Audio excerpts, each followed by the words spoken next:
Hey, how's it going everyone? Tricky Acid here and welcome back to another Cyberpunk 2077 video. Coming off Night City Wire episode 3, we got a nice preview of the gang of Cyberpunk, and in this video I'm going to provide a quick rundown of each gang in Night City.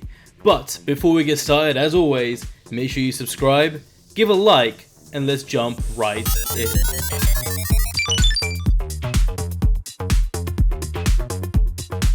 The gangs in Cyberpunk are super diverse and they're bursting with their own personalities, and they will play a huge role throughout your playthrough. You'll be able to take contracts off them as you progress in the game, but you won't be able to join a gang. And that's because V is a mercenary, and gangs don't consider a merc as a loyal individual, as you'll probably be bouncing around missions for rival gangs anyway. With that said, let's get to know each gang a little bit better, starting off with the Maelstrom. Estimated gang size is 1300 and their home turf is the industrial Watson area of Night City. The Maelstrom are obsessed with cyber technologies and frequently undergo extensive illegal body modifications, as they're not keen on weak human flesh. And you can tell if they're part of the gang, judging by their unique cybernetic enhancements. I mean, they're looking straight at your face, no pun intended. The Maelstrom are extremely dangerous, and their preferred cyberware are paint editors, cyber optics, and reflex boosters.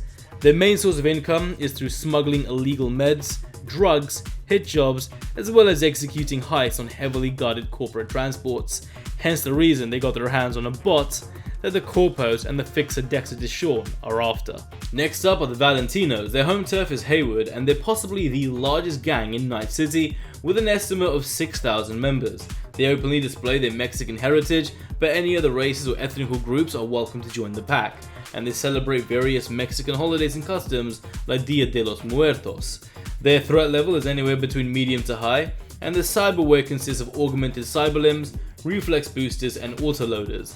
Gun smuggling, car theft, and drug trafficking are examples of their primary methods of revenue, but it's all covered up by owning legit businesses such as restaurants, auto shops, and nightclubs. And just a few blocks down in Santo Domingo are the 6th Street, a patriotic gang that today stands at roughly 2,300 members, which was formed around 50 years ago, an ad hoc civil police force that dealt with crime since the NCPD did very little in taking care of violence. So they took matters into their own hands, but through multiple gang wars they lost sight of their original goal, and corruption started to spread within their own ranks, leading to robberies, extortion, and gun smuggling, which is how they make their money. The threat level is medium, and their favorite cyberware are cyber optics, paint editors, and health monitors.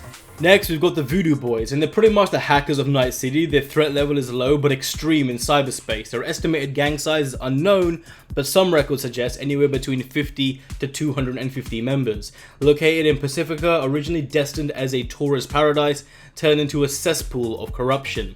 The Voodoo Boys have claimed this district as their own, and they're known to be quite skeptical of outsiders. Their goals lie in uncovering secrets of the old nets and are Netwatch's primary target.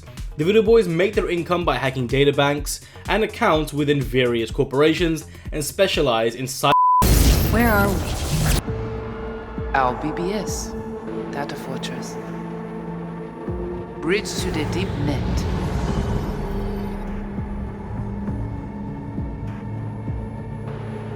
Beyond, there are no borders.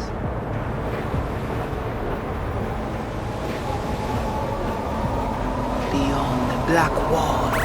Okay, that was weird. But we're back. In South Pacifica, the animals have moved in, and the Voodoo Boys aren't too keen on that. They're a high threat, and their gang is roughly 2,500 to 3,000 members strong, and speaking of strength, that's their main goal.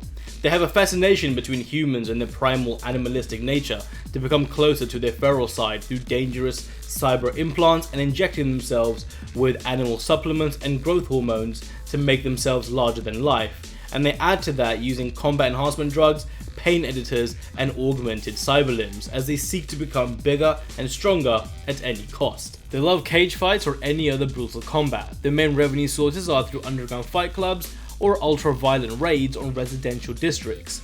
The animals can be quite intimidating, but if you play your cards right, you may just get the upper hand. Hey V, I have a job for you. The Tiger Claws are another colossal criminal group rivaling the size of the Valentinos with an estimated number of 5,500 members. They're a ruthless territorial gang from Japantown and they own more businesses than any other gang, from bars, clubs, casinos, amongst other lucrative enterprises. But it's all a front, as their primary income is through human trafficking, money laundering, prostitution, and the manufacturing and distribution of drugs known as glitter. And they even have some close ties with upper management at Arasaka, the mega corporation in Night City. They use similar methods to other Asian organized crime syndicates like the Yakuza, and can be recognized by their luminous tattoos, this dude, fast bikes, and katanas. Just try not to get one lunged at your face. The threat level is anywhere between medium to high, and their cyberware consists of reflex boosters, paint editors, and communication scramblers camouflaged under those fancy tattoos. So to put it bluntly, don't f*** with the Tiger Claws. Unless you are a part of the Mox, a small non-territorial gang consisting of around 250 members, mostly filled with sex workers, punks, and anarchists, and their primary location is Lizzie's Bar. The Mox was formed after the death of Elizabeth Lizzie Borden, who was a strip club owner and a former prostitute who was known for defending her workers from violent clients, such as Tiger Claw members that murdered one of Lizzie's girls, and in an act of revenge he massacred them with an axe and hung their bodies outside of her club. So there's always been some tension between the two gangs. The Mox use optical camo, cooling systems, and augmented cyber limbs, and their main source of income is generated through Lizzie's Bar, which is also an exclusive braindance club. But that covers all the gangs in Night City. There are still 2 more gangs I need to cover, which are from the Badlands, known as the Wraiths and the Eldecados, but that will be in another video. Let me know which gang is your favorite in the comments, and if you enjoyed the video, drop a like as it really helps me out, and I'll catch you all next time.